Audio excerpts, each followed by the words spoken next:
Oh, hello. This is Pia's World, and I'm Kirsten Nygaard. Thanks for joining me.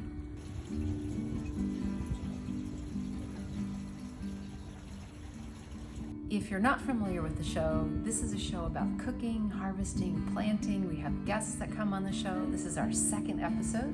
If you didn't catch the first one, there's a link below. Today's second episode is starting right now.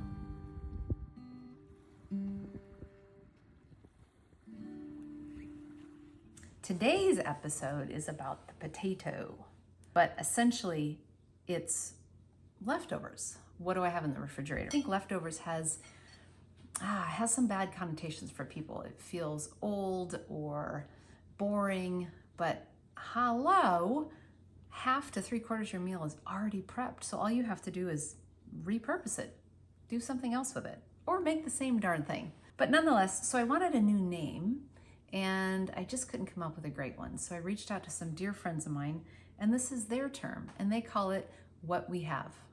So what's in your house? Is it an old potato? An old piece of bread, some onions, some broth? I don't know why it has to be old, but you get the idea. Look around. It's surprising what you can make with so little. Today, we're also going to be featuring some of my most favorite pans. It's called the Blue Skillet. They're made here in Seattle, Washington. There'll be a link below. It is an amazing, amazing pan. It's a combo between a cast iron that holds its heat and it quickly heats up, so more like the copper component in a really nice copper pan. But they're amazing. I use them everywhere, on the stovetop, in the oven, on top of the Weber grill, in our outdoor pizza oven. You're also going to get to meet a friend of mine that's going to be appearing in many of the shows. Her name is Victoria. She sings, but I promise you, it's not a musical. I couldn't remember the name, but she's very friendly and she loves to be on the show. So you'll have to check it out. She's at the very end.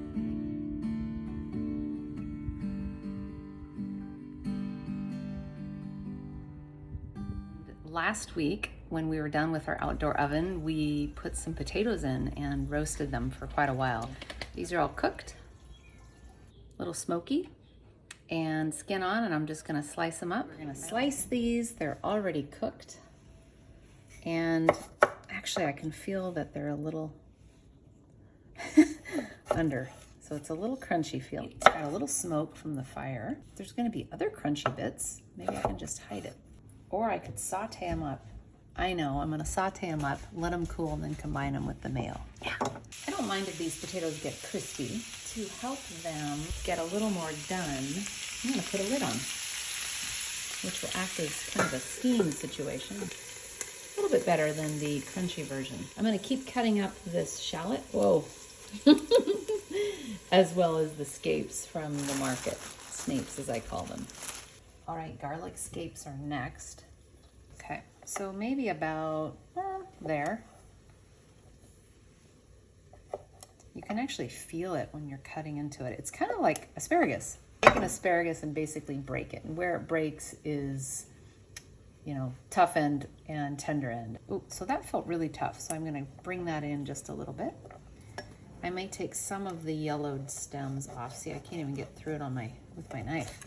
So these are really tough. Just super small. They're so tough and chewy. You don't want a big old centimeter piece of that.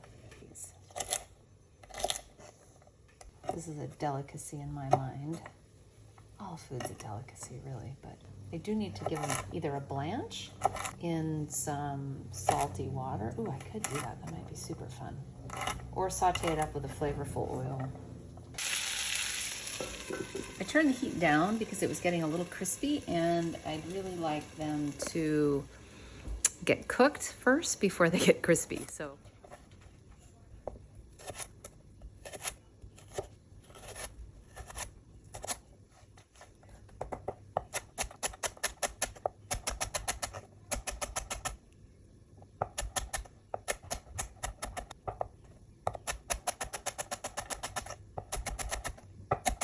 if you can't get a jar open first time, if you flip it over and give it a little tap on the bottom, you're creating a little air bubble, pushing that air bubble up, and it really helps.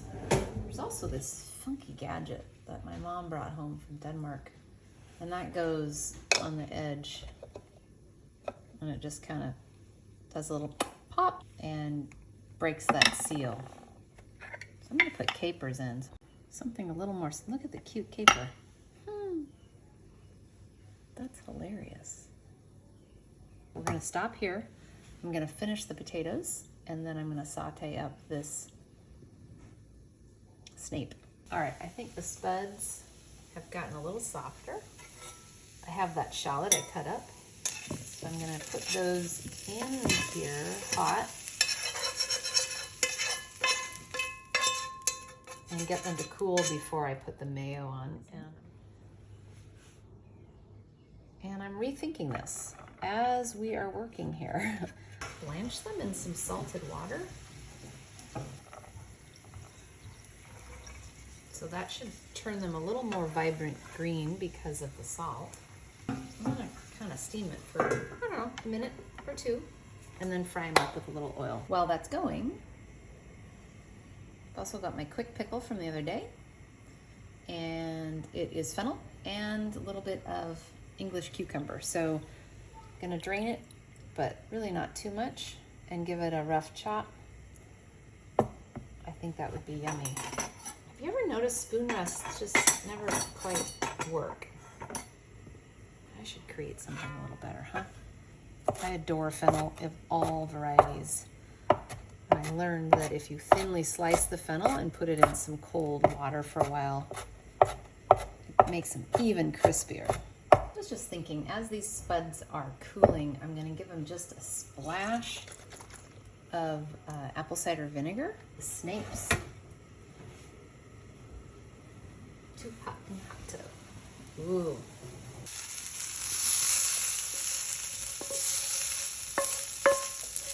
There's some kind of good bits in here, so I might take my pickling liquid.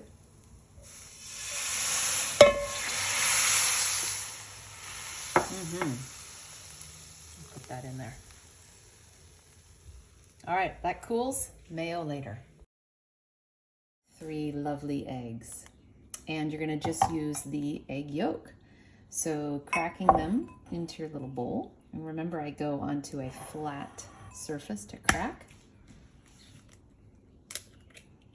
And I'm already doing it backwards. I wanna use the green bowl for the mayonnaise. So I've just put egg white in there. This is what happens. So that's gonna go in this bowl. Let's see if I can do this over again. And then the lovely egg yolk is gonna go in there. So perhaps if I did it this way, again, flat surface, not that hard. You're seeing all my mistakes. There's egg white all over the counter. But back and forth, you can do this through your fingers as well, but I find this easy. So in it goes. Eggeblomme or egg yolks are in here.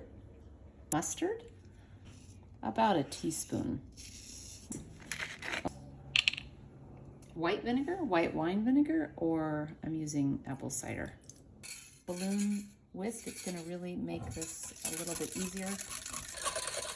The finest stream of oil. And this is sliding a bit, so I have another awesome trick to show you. But you put the wet rag underneath your bowl and it won't slip. You can see how thick it is.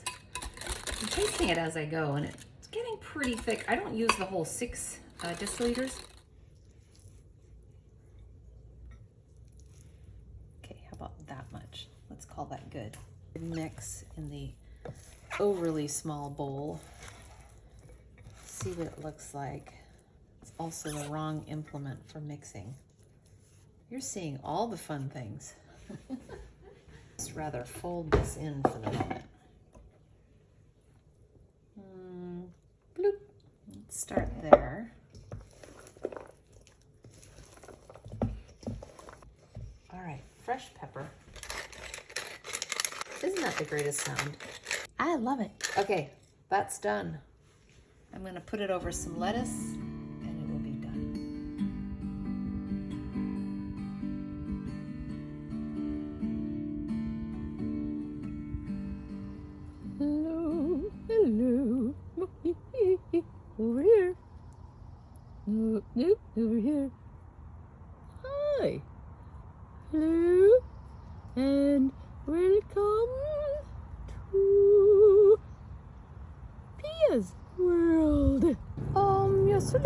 I'm just doing some gardening in the rosemary. Hi. My name is...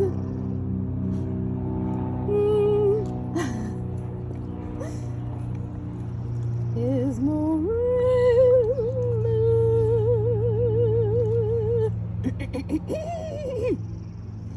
As you can see, I like speaking in song. Oh, hello. My name is Sylvia. I'm over here. No, over here. Oh, hello. My name is Sylvia. I am liking to welcome you to Pia's World. Hello and welcome to Pia's World. I'm Kirsten, your host today, and today I have a guest, Esmeralda. Oh, hello. My name is Esmeralda. I like to watch cooking shows. Oh no! Oh no! Oh no! Okay, haven't had that happen before, but I'll just get my head back on here. Anyway, I like to watch Pia's World. Have a great day.